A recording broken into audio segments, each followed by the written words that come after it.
संपूर्ण जगात कोरोना विषाणूने थैमान घातले असून सर्वत्रिकडे उपाययोजना होत आहे।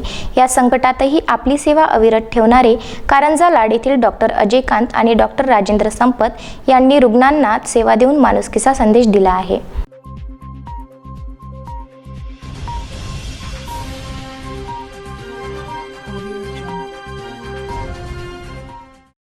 सध्या जगात कोरोना नामक विषाणूने अक्षरशः थैमान घातला आहे। संपूर्ण लॉकडाऊन परिस्थिती आहे। महाराष्ट्रात सुद्धा अतिशय भयावह परिस्थिती निर्माण झाली असताना कारंजा शहरातील डॉक्टरांनी आपले दवाखाने व क्लिनिक बंद केले होते। मात्र जिल्हाधिकारी मोडक यांच्या 25 मार्चच्या आदेशानुसार कालपासून सर्वत्र दवाखाने व क्लिनिक उघडे दिसत आहे। अशाही परिस्थितीत कारंजा शहरातील 2 असे डॉक्टर आहे की त्यांनी आपल्या जीवाची काळजी न करता आपले दवाखाने पूर्ववत अविरत सुरू ठेवले आहे। त्यातील एक आहेत डॉक्टर अजय कांत व दुसरे डॉक्टर राजेश संपत।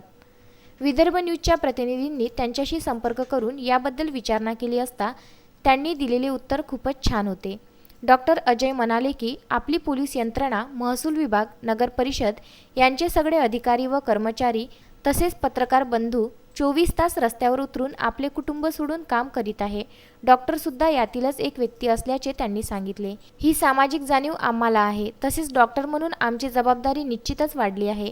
मग मी माझ्या जबाबदारीतून पळ काढणे योग्य आहे का, असे ते यावेळी म्हणाले। डॉक्टर राजेंद्र संपत यांनी सुद्धा असेच काही उत्तर दिले। इतरांपासून होणाऱ्या संसर्गाला न जुमानता हे दोन्हीही दवाखाने कारंजा वासियांसाठी अविरत सुरू आहे।